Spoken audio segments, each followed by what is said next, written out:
Welcome back, everybody. We're diving deep today into something I bet you're already thinking about a lot: TikTok and mental health. We've got research, opinions from experts, even a therapist who says TikTok helped them choose their career. Yeah, it's a pretty amazing combo, tech and culture and mental health all coming together, especially for young people. Okay, let's unpack this. We have a lot to get to, so let's jump right in. First, that big question that keeps coming up: can TikTok be harmful? One study we found, it's from the University of Minnesota, looked into TikTok's algorithm. And it seems like it can be good, like connecting people, but also kind of trap users in like negative spirals. Even the not interested button doesn't seem to work that well. Yeah, that's true.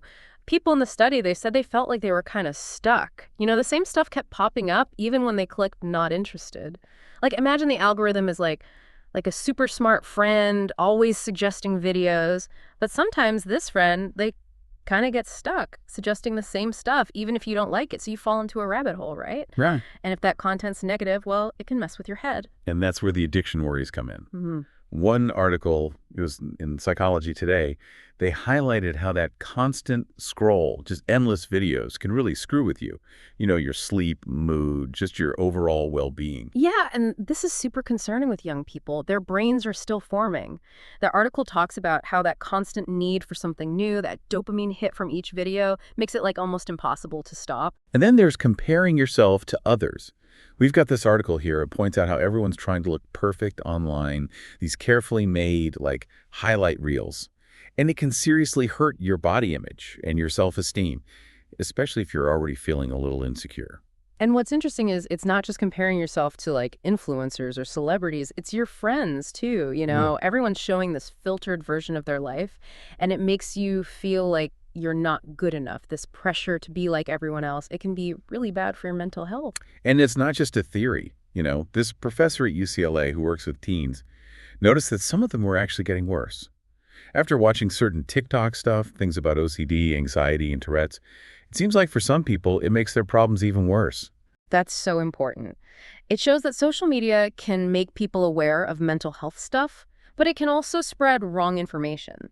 And people can self-diagnose themselves, which is really dangerous. We have articles here from Harvard Public Health and the Depression and Bipolar Support Alliance, and they really emphasize this. They say it's dangerous to decide you have something based on TikTok because, let's be real, anyone can post on TikTok. Just because someone talks about their experience, it doesn't mean they know what they're talking about. Very true. They stressed seeking help from actual professionals if you're struggling. Yeah, for sure. You need to see someone who's qualified to get a proper diagnosis. They can figure out what's going on with you and help you find the right treatment. Speaking of professionals, get this. We talked to a therapist, and their first time seeing a mental health professional was actually as a high school punishment. Like, seriously? Yeah. They got caught smoking cigarettes with their friends at school, and the principal said, okay, you're suspended from volleyball, and you have to see the school social worker 3 times. Wow, that's definitely not the usual way people start therapy. Right. But the crazy thing is, those therapy sessions were really good for them. It was the first time they could talk about what was going on in their head, and no one judged them.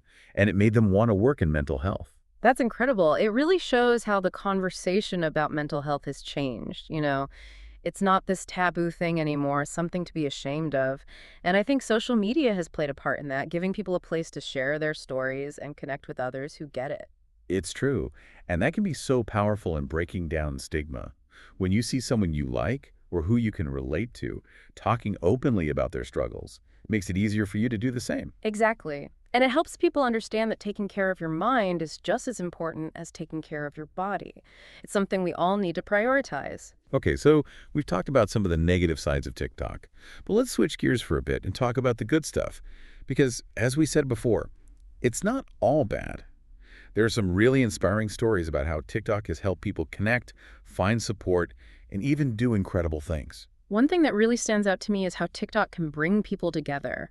When you feel alone in your struggles, finding others who understand can be so validating. It's like finding your people, your tribe. And that sense of belonging, the feeling of being seen and heard, can be like a powerful antidote to the isolation and stigma around mental health. It's like a support group, but online, and it's always there. Right. And it's not just about finding people. TikTok can also teach people about mental health. We found this study from Scientific Reports, and it showed that when mental health influencers on TikTok partnered with researchers, more people ended up seeing stuff about evidence-based mental health. Yeah, and what's cool about the study is that they didn't just ask the influencers to talk about mental health. They gave them like toolkits and training to make sure they were sharing accurate, scientifically backed information. That's so important because, as we said, there's a lot of misinformation out there. So we need to make sure the people who really know what they're talking about are being heard. And this study showed that if you give influencers the right tools and training, they can actually reach a lot of people with good information. That's a great example of using TikTok for good. But we can't forget that it still has problems. Amnesty International did a big investigation, and they raised some serious concerns. They said TikTok can push users into these rabbit holes of harmful content. They found that after just a few hours on TikTok, almost half of the videos shown to accounts that looked like they belonged to 13-year-olds were about mental health and could be harmful. And what's even scarier, when they rewatched those mental health videos, the ones suggested to those accounts, they found that within 20 minutes, more than half of the videos in the For You feed were about mental health problems. And many of them made suicide seem romantic, normal, or even encouraged it. And that's really worrying for young people who might already be struggling. It is really concerning. Yeah. It shows that TikTok needs to be more responsible about what they show to users, especially young and vulnerable ones. They need to prioritize keeping people safe and do more to stop harmful content from spreading. I totally agree. They need to be more open about how the algorithm works and how they choose what content to show people. And they need to apply the same rules about protecting users all over the world. Okay, so we've talked about the algorithm, addiction, social comparison, and how TikTok can be both good and bad. But there's another thing about TikTok I think we should discuss. It's changing how we talk about mental health. You mean things like ADHD talk and depression talk? Exactly. It's like TikTok is creating its own vocabulary for mental health. You have all these communities forming around specific mental health struggles. Yeah, those hashtags are really interesting. They create a sense of togetherness, a space where people who understand each other can connect. They can share tips for coping, offer support, or just vent about their frustrations. It's like a virtual support group. Which can be so important for people who can't get traditional mental health services. For sure. But it's also important to remember that not everything on TikTok is accurate or helpful. That's where being able to tell what's real and what's not online is important. We need to help young people learn how to look at information online with a critical eye, to know what's true and what's not, and to recognize when someone might be biased. I totally agree. And to know when to get professional help. Because TikTok, even though it can be helpful, it's not a replacement for therapy. Exactly. And that's something we need to keep reminding people. Now, talking about professional help, it's really interesting how therapists are using TikTok more and more, not just to share info, but to find clients. It's like a whole new world for mental health care. It is. And of course, it has its controversies. There are ethical questions, privacy concerns, and we don't even know if therapy can really work in those short videos. But I think it shows that TikTok can change the way we think about mental health care, make it more accessible and relatable. Definitely. Let's be honest, therapy can be scary, especially for young people. So seeing therapists on TikTok explaining what it's like and making it feel less formal and more human can make it less scary to try. And maybe reach people who wouldn't normally ask for help. Exactly. Before we move on, I have to share this story that blew my mind. This woman made a TikTok about her dad's book. He had self-published it years ago, and everyone had forgotten about it. Oh, yeah. That was awesome. Talk about unexpected things happening. Right. Her video was so heartfelt, and the TikTok community just went crazy for it. The video went viral, people started buying the book, and it became a bestseller on Amazon. It just shows you that TikTok can do amazing things in ways we wouldn't even think of. And it proves how powerful human connection is. It wasn't just the algorithm. People saw a story that touched them, and they wanted to help this guy out. It's incredible, and it gives me hope. It shows that even online, we can still connect with each other and make a difference. Okay, so we talked about the good stuff, the bad stuff, and even the heartwarming stuff. But we still have a lot to figure out. How do we take advantage of TikTok's good side without ignoring the dangers? That's the big question, isn't it? How do we use this platform to help people and avoid the risks? Exactly. It feels like walking a tightrope. It is. But I think it starts with awareness. We need to learn about how TikTok can affect mental health, both the good and the bad, and we need to teach others about it too. And we need to teach young people how to use it safely and responsibly. That means setting boundaries, choosing what they see, and asking for help when they need it. We also need to talk openly and honestly about mental health, online and in person. We need to make it normal to talk about these things and challenge the stigma that still exists. True. And we need to look at how we're using TikTok ourselves. How much time are we spending on it? What are we watching? And how is it affecting us? These are important questions to ask ourselves. Definitely. Because if we're aware of our own habits, we can start making better choices, like spending less time on it, following creators who are positive and uplifting, unfollowing accounts that make us feel bad, and speaking out against harmful content. We can report things that are inappropriate, challenge things that are wrong, and support creators who are doing good work. Right. And we can also encourage TikTok to do more to protect its users. Because in the end, we're all responsible for making the internet a safer and healthier place. And that means making sure social media platforms are doing their part to protect people's mental health. Well said. And speaking of shaping the mental health landscape, it's interesting how TikTok is influencing the way we think and talk about mental health.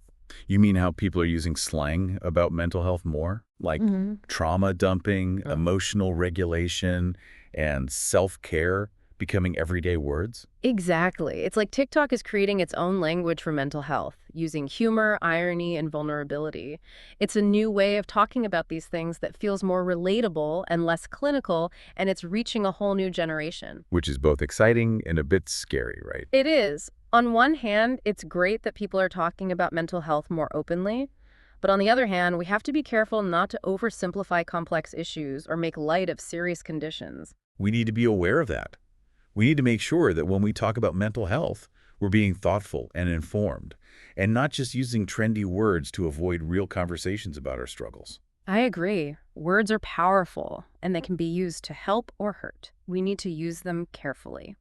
Okay, before we wrap up this part of our deep dive, I want to mention one more interesting thing we found. One of the studies we looked at found that a lot of TikTok videos using the hashtag mental health hashtag actually showed symptoms of mental distress. Really? That's fascinating. It is. It shows that people are using TikTok as a way to express themselves, to connect with others, and to share their experiences. It's almost like therapy, but online. It is in a way. But as we said before, TikTok can't replace professional help. It's important to talk to a professional if you're struggling. True. But I think it shows how powerful TikTok is.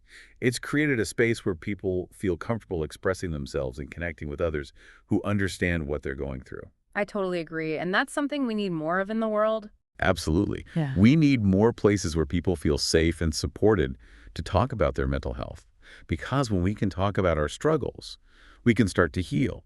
And that's what really matters. Yeah, it's all about healing, right? Finding places where you can be yourself and connect with people who get it. And it's interesting how TikTok, even with all its problems, is becoming one of those places for some people. It really is. Hmm. And going back to TikTok creating its own language around mental health, there's potential for good there too, right? We Hmm. talked about communities like hashtag ADHD TikTok, but I think we should dig a little deeper. Yeah, for sure. Because it's not just about shared struggles. These communities are also about, like, being strong, finding humor in tough situations, and celebrating the small wins when you're dealing with mental health stuff. And they do it in such creative and fun ways. Like, I read about how the hashtag ADHD tech community uses humor and memes to deal with the challenges of ADHD. They're taking something that can be really frustrating and finding a way to laugh about it, which can be so helpful. Oh, totally. Humor can be such a powerful way to cope. It helps you step back from your problems, see them in a new light, and connect with others who get it. And it can also help to make mental health conditions less stigmatized. Hmm. When you can laugh about something, it makes it less scary, less isolating. Exactly. And easier to talk about. There are a lot of creators on TikTok who are using humor to be open about their mental health, and it's really resonating with people. It's helping to create a more open and accepting conversation about these issues. It is. It's like TikTok is giving people permission to be themselves, to embrace their quirks and their struggles, and to find community with others who do the same. And that can be life-changing for someone who's been struggling in silence. For sure. And it's not just about humor. These communities also share practical tips and coping strategies, which can be so helpful for people who are trying to manage their symptoms. And that's something that's often missing from traditional mental health resources. They can be so clinical and hard to access. You're right. But on TikTok, you have real people talking about their own experiences, which can be so much more relatable and helpful. It's like getting advice from a friend who understands. It is. And it can be really empowering for people to see others who are doing well, even though they have challenges. Absolutely. It gives them hope that they can do well too. Now, we've talked about the good side of these communities, but we also have to acknowledge the risks. Like we said before, not everything on TikTok is accurate or helpful. There's always the risk of self-diagnosis and misinformation, which can be harmful. That's true. You have to be careful about what you see on TikTok and remember that what works for one person might not work for everyone. And it's always important to get help from a professional if you're struggling. Right. TikTok can be a great place for support and information, but it can't replace professional help. And that's a message we need to keep repeating. Speaking of professionals, it's interesting how therapists are using TikTok more and more now. We talked about this a bit before, but I think it's worth looking at this trend more closely. It is fascinating. It's like a whole new world for mental health care, with therapists using TikTok to find clients, share information, and make therapy less stigmatized. And not everyone's happy about it. There are concerns about ethics, privacy, and whether therapy can actually be effective in a short video. Those are all good points. It's a new and changing area, and we still have a lot to figure out. But I do think it has the potential to make mental health care more accessible and relatable, especially for younger generations who are already so used to getting information from social media. I agree. It's about meeting people where they are. And for a lot of young people, that's on TikTok. It's where they're getting their information, connecting with others, and forming their opinions about mental health. Exactly. And if therapists can use this platform to reach them in a way that feels genuine and engaging, it could have a really positive impact. It could. It could help to break down the stigma around therapy, make it seem less scary, and encourage more people to get help when they need it. For sure. Yeah. And it could also help to make taking care of your mental health as normal as taking care of your physical health. Exactly. It's about making mental health care a part of everyday life, not something to be ashamed of or hide. It is. And I think TikTok could play a role in that shift. I agree. Okay, before we go to the last part of our deep dive, I want to talk about something we mentioned before. Those rabbit holes of harmful content that Amnesty International warned us about. It's a serious reminder that TikTok, while it can be good, can also be a dangerous place, especially for young people who might be more likely to see harmful content. True. We need to be really careful about what we see on TikTok, and we need to protect ourselves and the people we care about from harmful content. And we need to make TikTok responsible for creating a safer and healthier online environment. Definitely. They have a responsibility to protect their users, especially young ones, from harmful content. I agree. Okay, let's move on to the last part of our deep dive. We've talked about a lot, but there's still so much more to explore. There is. And it's important to remember that this conversation isn't over. TikTok is always changing, and so is our understanding of how it affects mental health. Yeah. We need to stay informed, be critical thinkers, and work to make this a better space. I couldn't agree more.